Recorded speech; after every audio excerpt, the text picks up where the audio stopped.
तो पहाड़ यात्रा की सीरीज में मैं पहुंच गया हूँ हिमाचल। अब आप कहेंगे कि यार ये तो कह रहा था कि उत्तराखंड में घूमेंगे, उत्तराखंड की बात करें, हिमाचल का आ गया। दरअसल हिमाचल में आने का एक ख़ास मकसद है।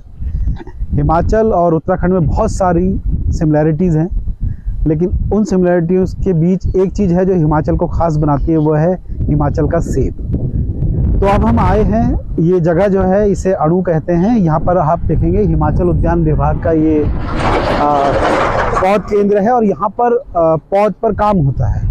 दुनिया भर से जो एप्पल्स की वैरायटी हैं उनको यहाँ लाया जाता है, उनको यहाँ लगाया जाता है, उनकी ग्रोथ देखी जाती है, उनका क्लाइमेट टेस्टिंग की जाती है, उसके बाद वो कहाँ कहाँ उनको लगाया जा सकता है, किसानों को उसके फ़ायदे बताए जाते हैं। ये सारा काम यहाँ पर होता है। ये एक पूरा सिस्टमेटिक प्रोसेस है जो शायद उत्तराखंड को भी फॉलो करना चाहिए। अगर हम उत्तराखंड में बात करते हैं कि हम एप्पल को लेकर बड़ा काम करेंगे, या हमें जब हम देखते हैं उदाहरण के तौर पर हिमाचल को, तो हमारे साथ बात करने के लिए वीरभद्र सिंह रावत जी हैं, जो जिनका खुद यहाँ पर एक बहुत अच्छा फार्म है। हम उसमें भी जाएंगे और वो यहाँ पर एक अच्छा फार्म तो चलाते हैं, साथ साथ वो इस तरह की चीज़ों से बहुत जुड़े हुए हैं। तो ये बताइए सर, ये केंद्र एक्चुअल में किसानों की मदद करता कैसे है?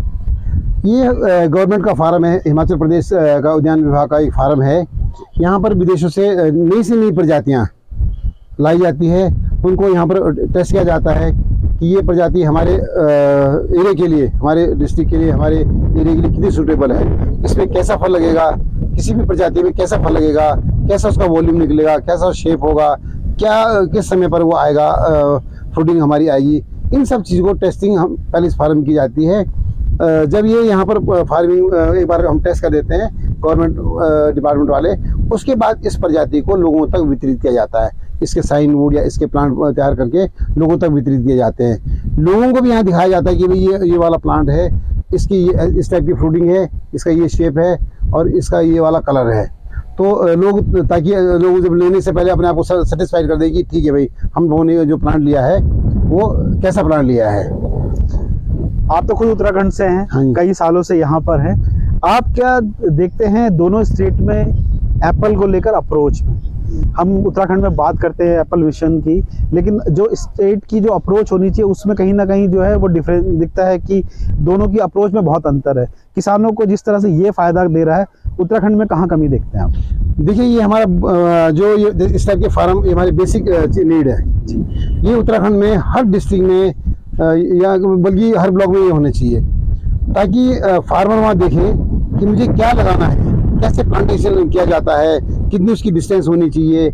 इसके लिए जगह जगह हमारे को उत्तराखंड में अपनी नर्सरी वगैरह डेवलप करनी चाहिए, डिपार्टमेंट को लोगों को डेमोन्स्ट्रेशन के लिए।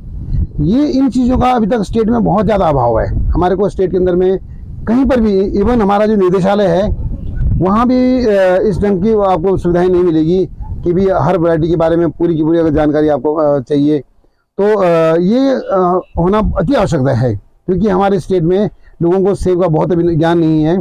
वो ज्ञान हमें पहले भूमि पर दिखाना पड़ेगा, ज़मीन पर दिखाना पड़ेगा। तो ये सब चीज़ें हमें अपने एरिया में डेवलप करनी पड़ेगी, उसके बाद ही हमारा उद्यान विभाग आगे बढ़ेगा। जब हम देखते हैं उत्तराखंड को, तो उसमें क्या होता है कि हमने उत्तराखंड में देखा तो लोग वहाँ पर जो इंडिविजुअल लेवल पे काम कर रहे हैं, बहुत अच्छा काम कर रहे हैं। हम हरसिल वैली की बात करें या हम मुक्तेश्वर की साइड चले जाएं, वहाँ पे एप्पल पे काफ़ी काम हो रहा है, लेकिन लगता है कि वो व्यक्तिगत स्तर पर ज़्यादा उसमें एफर्ट डाले जा रहे हैं। सरकार का उसमें एफर्ट उतना नहीं दिखता जितना होना चाहिए। तो आपको नहीं लगता कि जब तक ये दोनों मिलकर काम नहीं करेंगे तब तक आप एक ऐसी जगह नहीं पहुँच पाएंगे जहाँ हिमाचल खड़ा है? देखिए, गवर्नमेंट डिपार्टमेंट का होना तो बहुत ज़रूरी है, क्योंकि इंडिविजुअल आदमी सबको बता नहीं सकता है, उसके पास इतना टाइम भी नहीं होता है, और साथ में वो अपना इतना टाइम क्यों वेस्ट करेगा।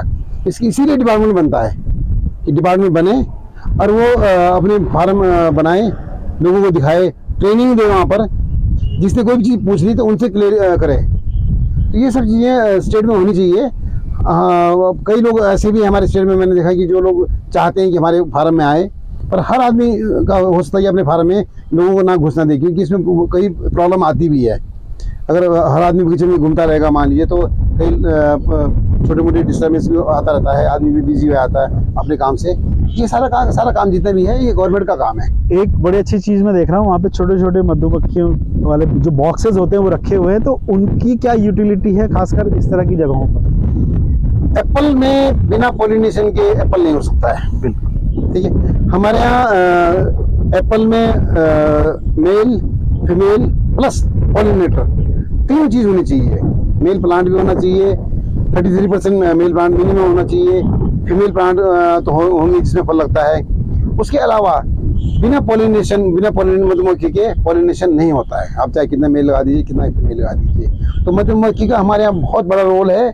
यहाँ पर बाहर से बहुत मधुमक्खी के डिब्बे आते हैं और लोग सेब सीजन में अगर जब फ्लोरिंग होती है इसमें आप देखेंगे कि हर बगीचे में बहुत सारी मक्खियाँ आपको मिलेगी। तो अगर मक्खी नहीं रखेंगे तो अगर अच्छा फूल भी आता है, हेल्दी प्लांट भी है, तो बिना मधुमक्खी के पॉलिनेशन होना संभव नहीं है। तो जो हमारे मेन फोकस है यहाँ पर वो है नए जो हमारे रूट स्टॉक्स है, जैसे जेनेवा सीरीज का जो रूट स्टॉक का सिलेक्शन है वो हम हर किसान को उसकी जमीन के हिसाब से प्रोवाइड करते हैं। जैसे अगर कोई अपने पुराने बगीचों में नया बगीचा लगाना चाहता है तो उसके लिए हमारे पास जेनेवा सीरीज के रूट स्टॉक है, जिसमें जेनेवा 41, जेनेवा 11 है।